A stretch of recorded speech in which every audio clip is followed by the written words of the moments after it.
SURA 24, the light. In the name of God, most gracious, most merciful, a SURA that we sent down and we have decreed as law. We have revealed it in clear revelations that you may take heed. Adultery, the adulteress and adulterer, you shall wipe each of them. You shall whoop each of them 100 lashes. Do not be swayed by pity from carrying out God's law. If you truly believe in God in the last day, and let a group of believers witness their penalty. The adulterer will end up marrying an adulteress or an idol worshiper, and an adulteress will end up marrying an adulterer or idol worshiper. That is prohibited for the believers. Those who accuse married women of adultery, then fail to produce 4 witnesses, you shall whoop them 80 lashes, and do not accept any testimony from them. They are wicked. If they repent afterwards and reform, then God is forgiving and merciful. As for those who accuse their own spouses without any other witnesses, then the testimony may be accepted if he swears by God 4 times that he is telling the truth. The 5th oath shall be to incur God's condemnation upon him if he is lying. She shall be considered innocent if she swears by God 4 times that he is a liar. The 5th oath shall incur God's wrath upon her if he was telling the truth. This is God's grace and mercy towards you. God is Redeemer, most wise. How to deal with rumors and unproven accusations. A gang among you produced a big lie. Do not think it was bad. Do not think that it was bad for you. Instead, it was good for you. Meanwhile, each of them has earned the share of guilt. As for the one who initiated the whole incident, he has incurred a terrible retribution. When you hear it, the believing men and believing women should have had better thoughts about themselves and should have said, this is absolutely a big lie. Only if they produce 4 witnesses you may believe them. If they fail to produce the witnesses, then they are, according to God, liars. If it were not for God's grace toward you and his mercy in this world and in the hereafter, you would have suffered a great retribution because of this incident. You fabricated it with your own tongues, and the rest of you repeated it with your mouths without proof. You thought it was simple, when it was, according to God, gross. What to do? When you heard it, you should have said, we will not repeat this. Glory be to you. This is a gross falsehood. God admonishes you that you should never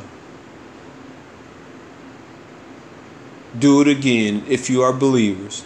God thus explains the revelation for you. God is omnipotent and wise. Those who love to see immorality spread among the believers have incurred a painful retribution in this life and in the hereafter. God knows why you do not know. God showers you with his grace and mercy. God is most kind towards the believers, most merciful. The devil encourages baseless accusations. Oh, you who believe, do not follow the steps of Satan. Anyone who follows the steps of Satan should know that he advocates evil and vice. If it were not for God's grace towards you and his mercy, none of you would have been purified. But God purifies whomever he wills. God is hearing and knowing. Those among you who are blessed with resources and wealth shall be charitable toward their relatives, the poor, and those who have immigrated for the sake of God. They shall treat them with kindness and tolerance. Do you not love to attain God's forgiveness? God is forgiving and most merciful. Gross sin. Surely those who falsely accuse married women who are pious believers have incurred condemnation in this life and in the hereafter. They have incurred a horrendous retribution. The day will come when their own tongues, hands, and feet will bear witness to everything they had done. On that day, God will requite them fully for their works, and they will find out that God is the truth. The bad woman for the bad men, and the bad men for the bad women, and the good woman for the good men, and the good men for the good woman. The latter are innocent of such accusations. They have attained forgiveness and a generous reward. Divine etiquette. O you who believe, do not enter the homes other than yours without permission from their inhabitants and without greeting them. This is better for you that you may take heed. If you find no one in them, do not enter them until you obtain permission. If you are told, go back, you must go back. This is purer for you. God is fully aware of everything you do. You commit no error by entering uninhabited homes wherein there is something that belongs to you. God knows everything you reveal and everything you conceal. God, dress code for the believer. Tell the believing man that they should subdue their eyes and not stare at the woman, and to maintain their chastity. This is pure for them. God is fully cognizant of everything they do. And tell the believing woman to subdue their eyes and maintain their chastity. They shall not reveal any parts of their bodies except that which is necessary. They shall cover their chests and shall not relax this code in the presence of others. Then their husbands, their fathers, the fathers of their husbands, their sons, the sons of their husbands, their brothers, the sons of their brothers, the sons of their sisters, other women, the male servants, or employees whose sexual drive has been nullified, or the children who have not reached puberty. They shall not strike their feet when they walk in order to shake and reveal certain details of their body. You shall repent to God, O you believers, that you may succeed. Encourage marriage to discourage immorality.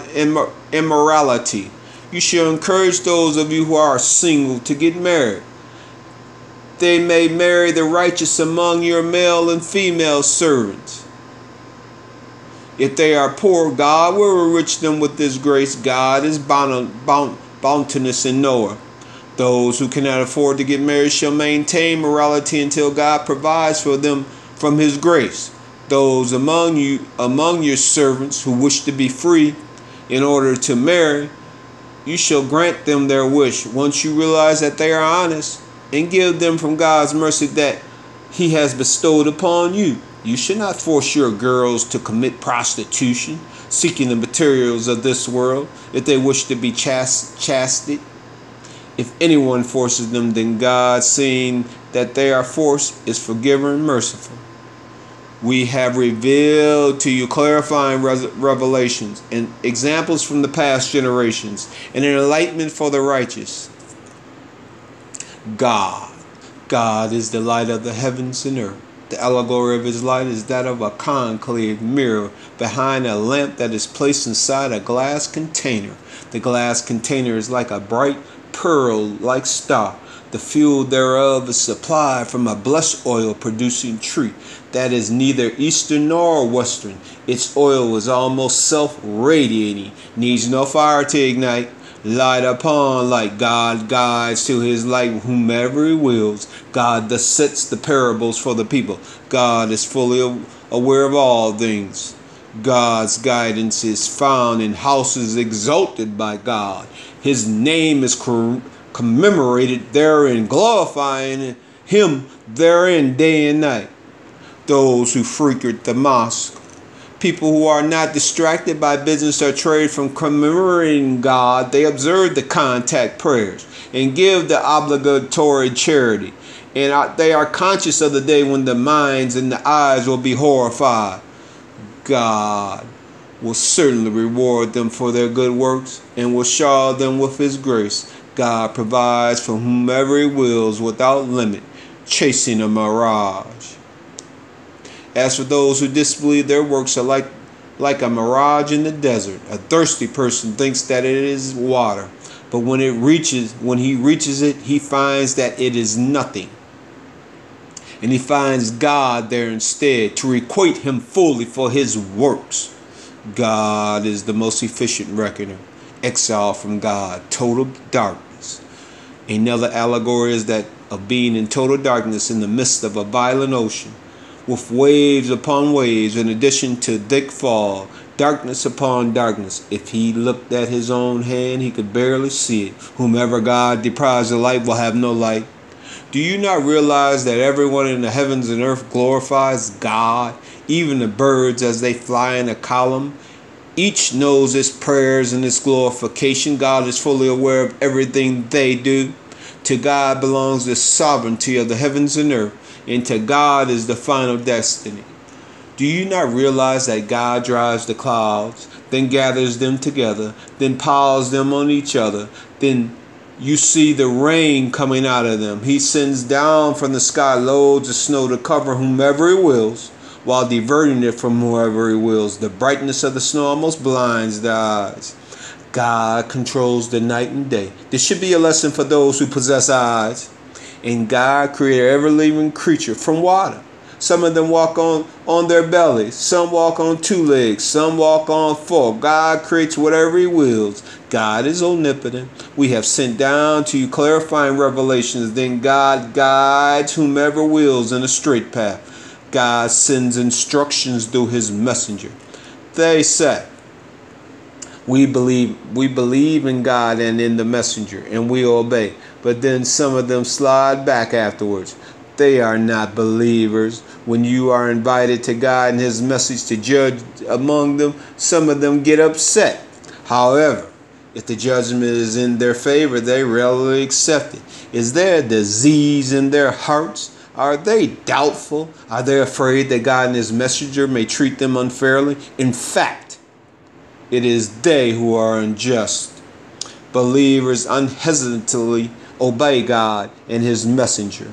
The only utterance of the believers, whenever invited to God and his messenger to judge in their affairs, is to say, we hear and we obey. These are the winners. Those who obey God and his messenger and reverence God and observe him, these are the triumphant ones. They swear by God solemnly that if you commanded them to mobilize, they would mobilize. Say, do not swear. Obedience is an obligation. God is fully cognizant of everything you do. Say, obey God and obey the messenger. If they refuse, then he is responsible for his obligation, and you are responsible for your obligation. If you obey him, you will be guided. The sole duty of the messenger is to deliver the message. God promises kings and queens on earth. God promises those among you who believe and lead a righteous life that he will make them sovereigns on earth, as he did those before them, and will establish for them the religion he has chosen for them, and will substitute peace and security for them in place of fear. All this because they worship me alone. They never set up any idols beside me. Those who disbelieve after this are the truly wicked. Formula for success: you shall observe the contact prayers, give the obligatory charity, and obey the messenger, that you may attain mercy. Do not think that those who disbelieve will ever get away with it. Their final abode is hell. What a miserable destiny. Etiquette.